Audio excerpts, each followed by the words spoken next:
তো hello guys, নতুন একটা ভিডিও নিয়ে তোমাদের সামনে আবার চলে আসি। তো দেখো আমার দুটো পার্সেল আছে, এই পার্সেল দুটো আমি আনবক্সিং করবো। তার জন্য আমি নিয়ে চলে গেছিলাম আমার উপরের ঘরে। এমন সময় আনবক্সিং করানোর সময় বাপরে বাপ কী কব গাইস তোমাদের, এমন একখান নাকের মধ্যে গন্ধ পক করে ঢুকে গেল, বক করে আমার পেটটা ফুলে গেল। কি আর কমুই, এমন Oh শুটকি no. পচা গন্ধ। কেরা যে শুটকি মাছ রান্না করতেছিল বাপরে বাপ, খাই কেমনে এরা মানুষরা? আমি তো বুঝি না, শুটকি পচা এরম গন্ধ বেরোলে খাই কেমনে রে ভাই?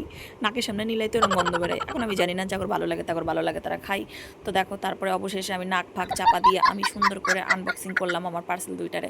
তো এই যে প্রথমটা আমার বাইরে এসে, তারপরে এসে আমার দুটো পলিশ, এই যে সবাই যেন আমি নেল আর্ট করি, তো নেল আর্টের আমার দুটো পলিশ অর্ডার করা ছিল, চলে আসে। তো এই মেশিনটা কি কি বৃত্তান্ত, কি কাজে লাগে, কিভাবে ব্যবহার করতে হয়, তোমাকে যদি জানার ইচ্ছা থাকে আমারে কিন্তু কমেন্ট করতে পারো, আমি অবশ্যই জানাবো। আর যারা ব্যবহার করো মেয়েরা, তারা অবশ্যই জানো এটা কিন্তু অবশ্যই একটা মেশিন, আর এটা কিন্তু ইউজ করতে হয়, এটা কিন্তু ভীষণই ভালো। আমি দেখাচ্ছি, এর সাথে চার্জার ছিল, কালারটাও বেশ দুর্দান্ত। তো যাই হোক গাইস, আমার দুটো জিনিসই খুব পছন্দ এবং প্রয়োজনীয় জিনিস ছিল। আজকের ভিডিওটা আমি এখানেই শেষ করতেছি। তোমাদের কেমন লাগলো অবশ্যই কমেন্টে জানাবা। দেখা হবে আবার নেক্সট ভিডিও, ততক্ষণ পর্যন্ত টাটা, বাই বাই।